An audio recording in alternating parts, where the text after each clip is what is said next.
Sir ఒకటి చెప్పండి. మీరు 2002లో అల్లరి తీశారు. 2002 ఎస్. నేను 2002లో తిరుపతి వివి మాల్లో సెకండ్ షో చూశాను. మీరెవరో నాకు తెలీదు. మీరు చలపతిరావు గారు కుమారుడుగా తెలుసు, ఈవివి సత్యనారాయణ గారి కుమారుడుగా ఆయన తెలుసు, అంతే తప్ప మామూలుగా చూశాను నేను. కానీ ఆ సినిమా కూడా పబ్లిసిటీ కేర్ఫుల్గా ప్లాన్ చేశాం. ఎలా అంటే సార్, నేను ఫలానాని కానీ నరేష్ ఫలానాని కానీ ఎవరికి చెప్పొద్దు అసలు పబ్లిసిటీలో. ఫిల్మ్ని ఫిల్మ్గానే జడ్జ్ చేయనివ్వండి జనాన్ని. I don't want that publicity of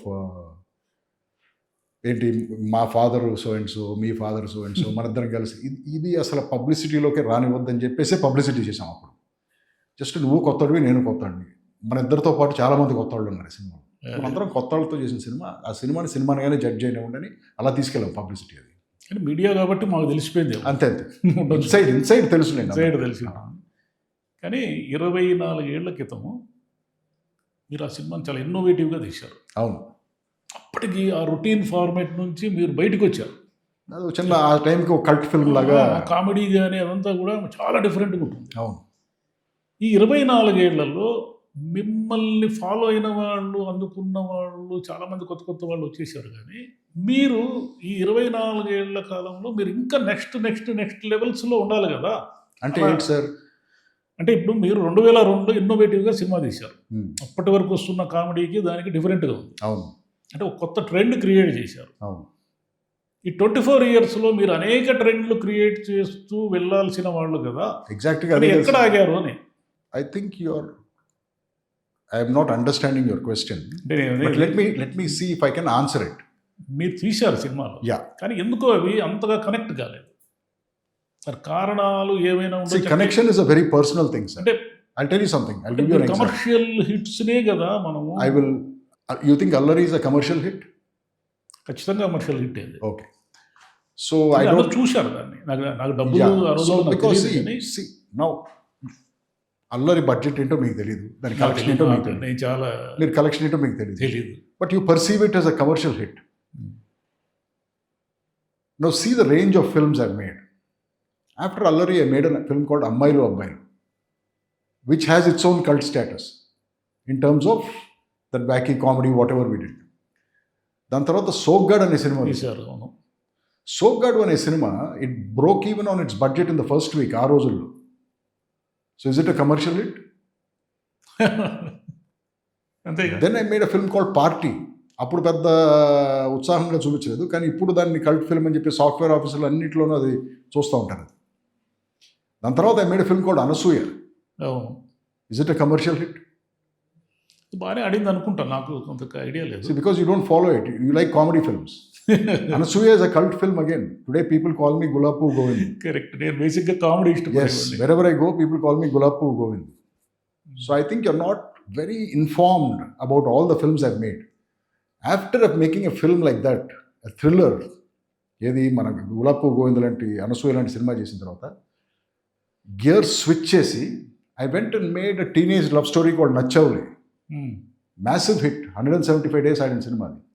చూసారా మీరు? చూశాను. నచ్చవులే చేసిన తర్వాత then I went back. I did another cult film called Amaravathi. చూసారా? అవును, చూశాను నేను అమరావతి. తారకరత్న నంది అవార్డు, ఏది best film. So that is again a cult film. So మీరు ఎందుకు డిఫరెంట్ ఫిల్మ్స్ చేయలేదని అడిగిన క్వశ్చన్కి నేను చేసినన్ని డిఫరెంట్ ఫిల్మ్స్ అసలు ఎవరు చేయలేదు. డిఫరెంట్ ఫిల్మ్స్ అనేది కూడా కాదు, నేను సరిగ్గా మిమ్మల్ని క్వశ్చన్ వేయలేదు. Exactly. So ask me the right question. అంటే 2002లో ఒక ట్రెండ్ క్రియేట్ చేసిన దర్శకుడు 24 ఏళ్లలో మీరు ఏం పీకాడు అనేది మీ క్వశ్చన్. ఒక టాప్ లెవెల్లో ఉండాల్సిన వాళ్ళు కదా అనేది నా question. What is top level sir? What is define top level?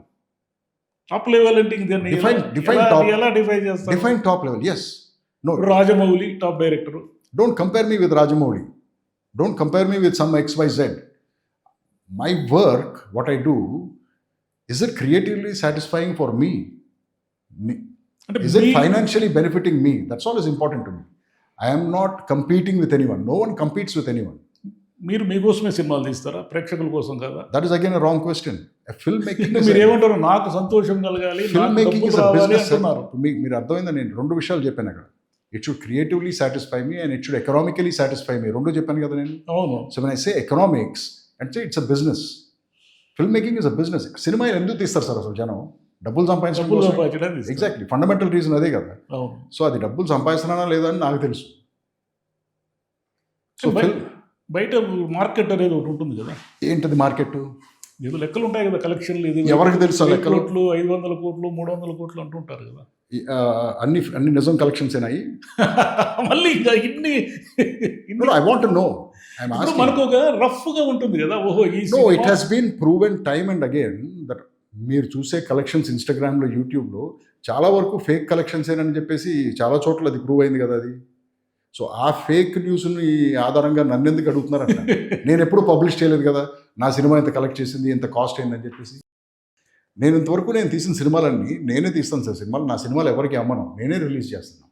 So see, when you're asking me a question, ask me something definite where you want a definite answer. But if you put hearsay, మీకు కోపం అంట కదా అంటున్నారు అంటే అది hearsay, ఎవడో చెప్పింది అది. కానీ మీది కమర్షియల్ సక్సెస్ కాదంట కదా అంటే మీకు తెలుసా అది కమర్షియల్ సక్సెస్ కాదు కాదు. మీరు ఇన్ని కల్ట్ సినిమాలు తీయలేదు కదా అంటే మీరు నా సినిమాలను అసలు ఫాలో అవ్వకుండా నన్ను క్వశ్చన్.